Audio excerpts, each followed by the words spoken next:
Faz arroz, irmãos. Fizemos escolha ontem no passado e hoje não queremos encarar as consequências. Né? Todo mundo planta, mas na hora de colher, muita gente esperneia, não aceita. Não aceita que a sua realidade foi ela mesma que criou, não aceita que a sua realidade foi escolhas que ela fez, não aceita que ela é a responsável mais ninguém. Não adianta culpar meu pai, mamãe, irmão, irmã. Ah, foi minha tia, foi meu tio. Não. A escolha simplesmente é sua, é minha. Então as consequências vão vir sobre você e sobre mim. Acabou. Ou seja, as consequências boas ou ruins, temos que ter essa consciência. Que fomos nós que fizemos essas escolhas que terminaram assim. Fato. Muitas pessoas reclamam, né, e procuram por aí, né, prosperar. Né? Prosperar para mim é ter paz de espírito, ter saúde, tá? Ter um cantinho seguro para viver, como eu tenho hoje. Meu cantinho é aqui. Meu esposo, vivemos bem, né?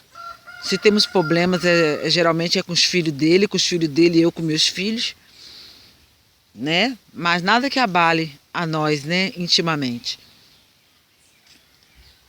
Nada que nem que abale a gente psicologicamente, porque simplesmente os filhos crescem e os filhos fazem escolhas, né? E se a gente for querer controlar demais, amar demais, vou dizer assim, você acaba sentindo, né, as consequências das escolhas dos nossos filhos sobre você também. Não, eu dei uma boa educação para meus filhos, ele também deu uma boa educação para os filhos dele. Então, se eles fizeram escolhas ruins, né, ou fazem escolhas ruins, a consequência vai vir sobre eles mesmo e acabou. Eu penso assim, meu posicionamento é ficar somente observando de longe e abençoando de longe. Chega uma época que filho não quer mais ouvir, mas conselho de mãe é raro. Filho querer ouvir conselho de pai, conselho de mãe, é raro. Chega uma época da fase na vida deles que eles acham que eles são senhores de si, que não precisam mais. Então, fazer o quê? Ter paciência, porque a vida segue. E ficar de longe abençoando, intercedendo, né, pedindo ao Criador que venha a misericórdia deles e os ajude, né? Mas não temos como fazer nenhuma reza ou oração para mudar a vontade do filho ou da filha. Não temos, isso é feitiçaria. O livre-arbítrio é universal. Tem aí rezas e encantamento para dobrar, sim, a vontade. Mas isso é feitiço, tá? Orar para que a pessoa faça o que eu quero é feitiço. Pode ser oração, pode ser jejum. Pai, eu quero que fulano faça isso. Não devemos. O Criador dá livre-arbítrio para toda a criatura. Nós somos livres para ser bons ou ser ruins. O Criador nada mais faz é que nos dá inspiração no nosso espírito. Vem o nosso espírito e fala conosco que determinada coisa é ruim ou qualquer determinada coisa é boa e que poderia fazer isso para melhorar ou aquilo outro para melhorar mais ainda. O Espírito Santo fala dentro de nós, nos dando inspiração para caminhos melhores. Mas nós podemos dizer, vou fazer isso, ou você pode dizer, não vou fazer isso, né? Nas Escrituras está escrito, não extinguais o Espírito Santo. Por quê? Porque o Espírito Santo fica falando dentro de nós, faça assim, faça assim, faça assim, e a gente não quer fazer. Então ele simplesmente vai se retraindo dentro de nós, retraindo, até apagar. Porque ele não quer estar aqui de enfeite. Ele quer simplesmente que a gente venha dar fruto. E de 10 para 100, e de 100 para 1000, e de 1000 para 100.000. Sempre avante. Mas as pessoas não querem. Então ele respeita o nosso livre-arbítrio. E se eu não quero dar fruto ou prosperar, é a mesma coisa. Então eu vou viver minha vida em decadência. Decadência moral, decadência espiritual, decadência intelectual, decadência, mas por livre escolha. Ou nós escolhemos, entendeu? Evoluir, progredir, entendeu? Amadurecer, crescer. Ou nós escolhemos decair, decair, decair, até virar um dejeto humano, por escolha própria. Ah, foi o diabo. Ah, porque até isso depende do seu e do meu livre-arbítrio. Sabemos o que é melhor, mas escolhemos o pior porque queremos. E os espíritos malignos só tiram proveito da escolha que você e eu fizemos. Os espíritos, os demônios, os diabos, não vão para o inferno sozinhos. Eles vão com aqueles que os escolheram segui-los também, aqui nessa vida. O responsável é você, o responsável sou eu. O problema é que nós somos orgulhosos, tá? O problema de não pedir desculpa é porque somos orgulhosos. Eu vendo docinho na minha cidade, né? Aqui na rua da minha cidade, porque não tem emprego. Eu vou ficar perturbando meu marido todo dia, pedindo dinheiro isso, pedindo dinheiro para aquilo, sendo que eu sou saudável? Sendo que o Criador tem me dado saúde? Eu vou para a rua, faço docinho, sei fazer docinho. Sempre soube. E sempre gostei também de fazer docinho. Gostava de fazer festinha, quero expandir as coisas, tenho ideias. Saio na minha cidade vendendo docinho. Uma bandeja com 50 docinhos, eu vendo a R$2. Pronto, R$100 num dia. Só não faço isso todo dia porque eu canso. Eu sou meia molenga, eu gosto de ficar de boa também. Então eu vou 2 dias, 3 dias. Pronto, ganhei a semana. Quero expandir. Se possível for, eu vou expandir. Mas eu fico olhando assim, sabe? Pessoas que têm vergonha.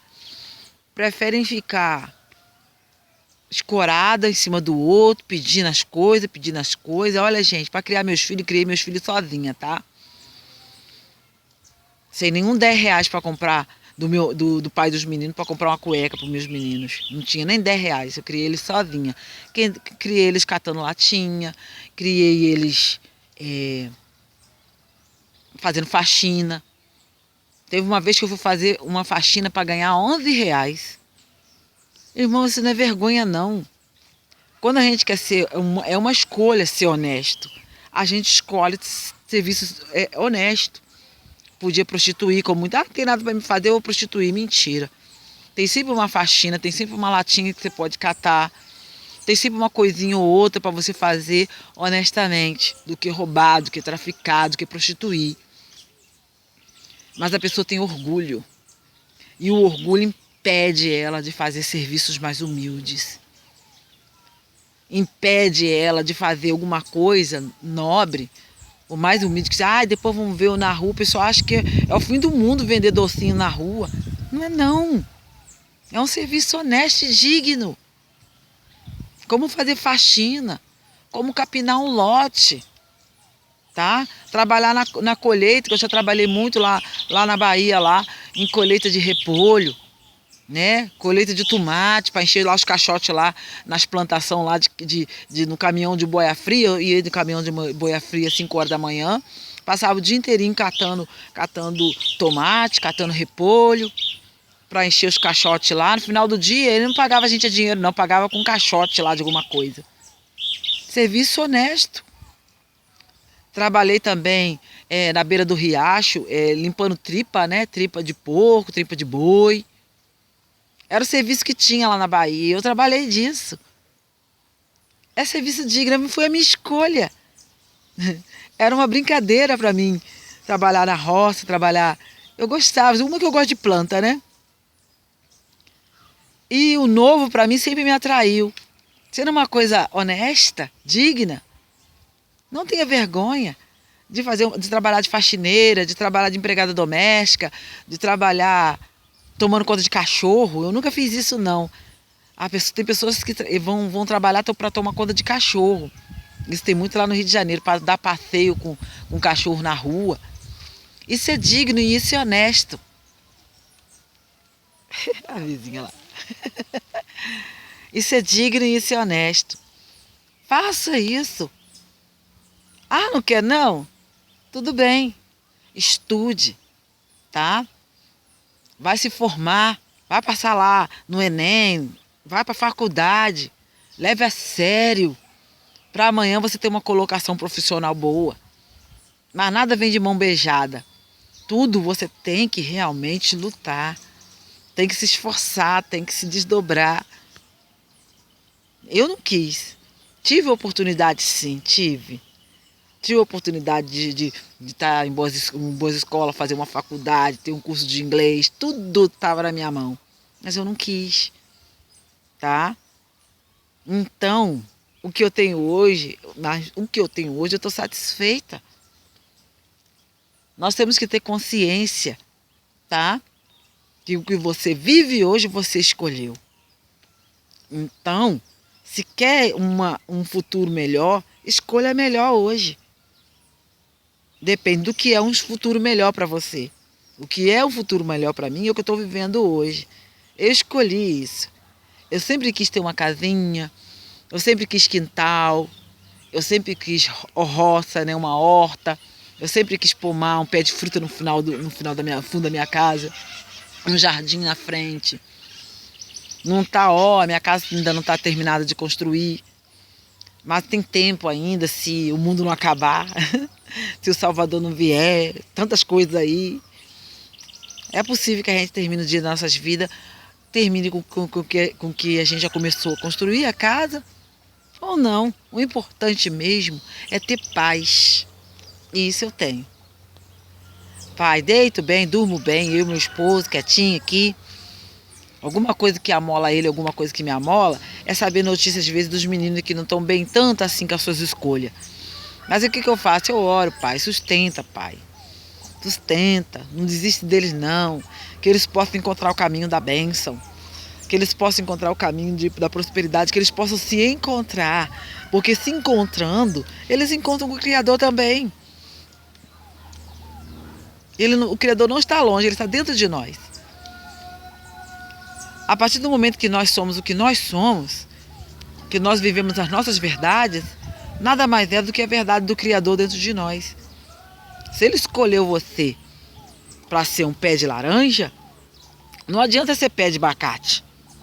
Se ele posicionou você para ser um pé de tomate, não adianta querer ser pé de maçã. Seja fiel ao quem você é. Seja fiel às suas verdades, porque as suas verdades estão dentro de você e de mim, é as verdades eternas do Criador. Tá bom? Paz de arruxo aí. Tchau, tchau.